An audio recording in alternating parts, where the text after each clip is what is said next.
जय श्रीराम. श्री ब्रह्मचैतन्य गोंदवलेकर महाराज यांच्या प्रवचने ह्या पुस्तकातील आज 31 मार्चचं प्रवचन.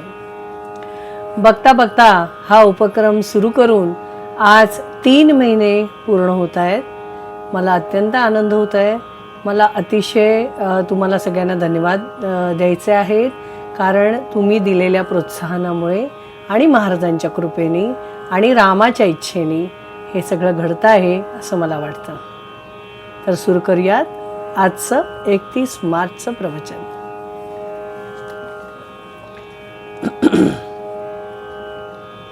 स्वतःला सुधारा की त्या मानाने जग सुधारेलच. आपण काय ते सर्व करणारे अशी भावना आपण ठेवतो आणि पुढे दुःख वाटायला आले म्हणजे वाईट वाटून घेतो. ज्याचे फळ आपल्या हाती नसते ते कर्म मी केले असं म्हणण्यात काय पुरुषार्थ आहे. मी भगवंताचे कृत्य भगवंताला अर्पण करतो असे म्हणतो, याचा सुद्धा अभिमान आपल्याला होतो.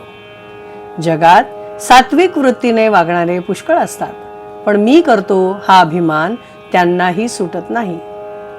खरोखर नुसत्या कर्माने परमार्थ साधत नाही. करता मी नाही हे समजले म्हणजे सर्व साधते. नसलेले करतेपण आपल्याकडे ओढून घेऊन माणूस सुखी किंवा दुःखी होतो.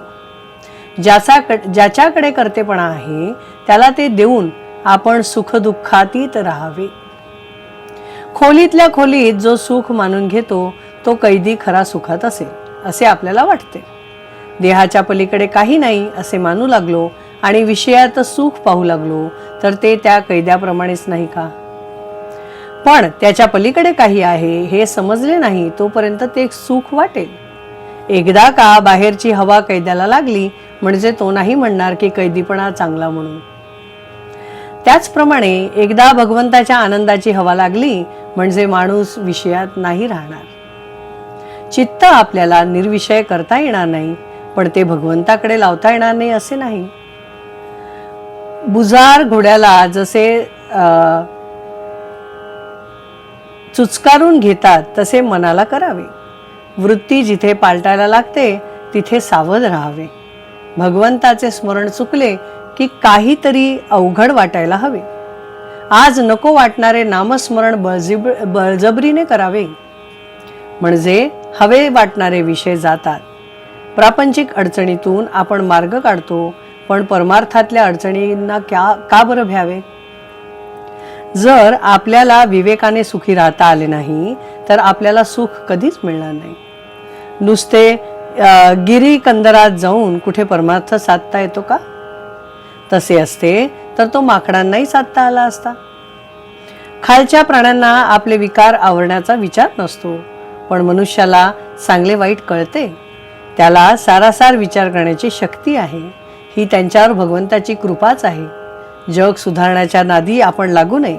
त्या कामासाठी लोक जन्माला यावे लागतात.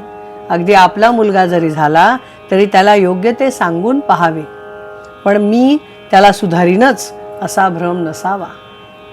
स्वतःला सुधारा की त्या मनाने जग सुधारेलच.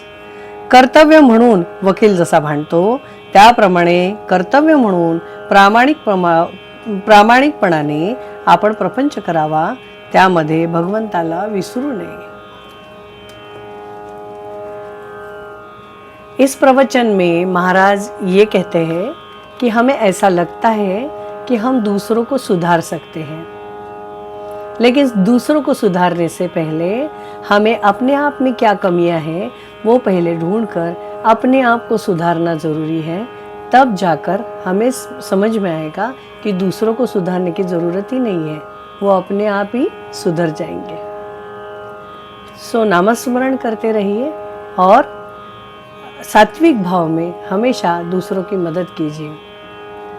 जय श्री राम. श्री राम जय जय राम. श्री राम जय जय राम.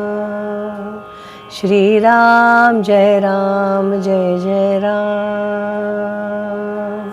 श्री राम जय जय राम. श्री राम जय जय राम. जय श्रीराम.